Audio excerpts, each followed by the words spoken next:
cute. No, yeah, it's going to be a bit of a struggle, I think, here over the next couple of days. But here's the thing. We're not completely turning that corner yet. So if you're not ready for the deep fall chill, to just hang on.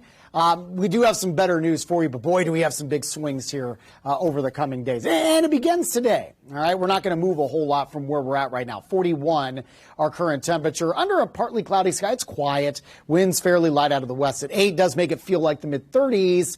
When you factor in the wind chill, upper 30s and low 40s, kind of common across much of central and northern parts of the state. South Bend at 40, Fort Wayne at 41, Muncie 42. You got some mid 40s down south of Indianapolis and then closer to 50 maybe along the Ohio River. And again, a lot of these numbers just aren't going to move a whole bunch.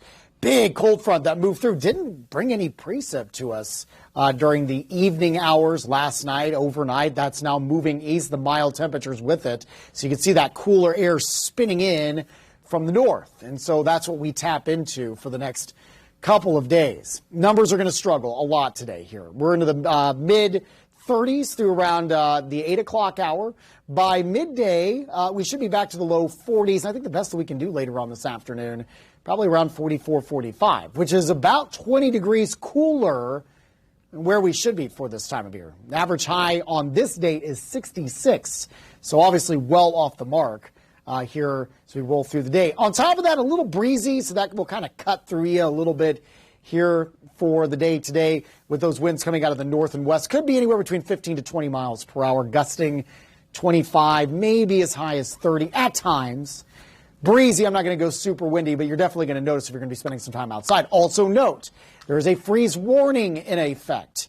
Central, southern portions of the state, if you got some plants that are outside, you're going to have to bring them in or cover them up because I do think we have a good chance for a good hard freeze here as we roll through the overnight hours. Upper 20s for a lot of spots. 29 here in Indy, 30 Kokomo, 31 Muncie, 35 in South Bend, 34 in Fort Wayne. Now, big reason why you're not as cold up in northern parts of the state, you have a much better chance for some precipitation, and with that, a lot of cloud cover, which will keep the temperatures from free falling. But watch this. Futurecast as we kind of roll into motion here through the overnight hours. Look at this. Yeah, some mixture of some snow, maybe some sleet mixing in for northern portions of the state. I think it could come as far south as, say, Muncie or Winchester, Portland, and east central Indiana, certainly around Fort Wayne, South Bend. You got shot now. No accumulation expected. The ground's far too warm for anything to stick. But that will continue as we go into your Tuesday. In fact, we may get more waves coming off Lake Michigan. I think most of this by Tuesday afternoon, Tuesday evening, probably warm enough that this is probably going to be mainly rain or some light showers. But there'll likely be some flurries mixing in at times. So just be aware of that as we kind of just fill in with this chilly temperature. Again, not going to last forever. Next few days are going to be on the chilly side. Today, tomorrow, Wednesday, mid and upper 40s, well below average. We'll bounce back a little bit on Thursday into the upper 50s. And then by Friday to wrap up the work week and just in time for high school football, we're back to average. Highs back into the mid-60s like this never happened. Peterman Brothers Heating and Cooling, 8-day forecast. Even better still heading into the weekend. Dry and very comfortable, back to above average. Saturday, 70. Sunday, 72, and still holding into the low 70s for Monday of next week.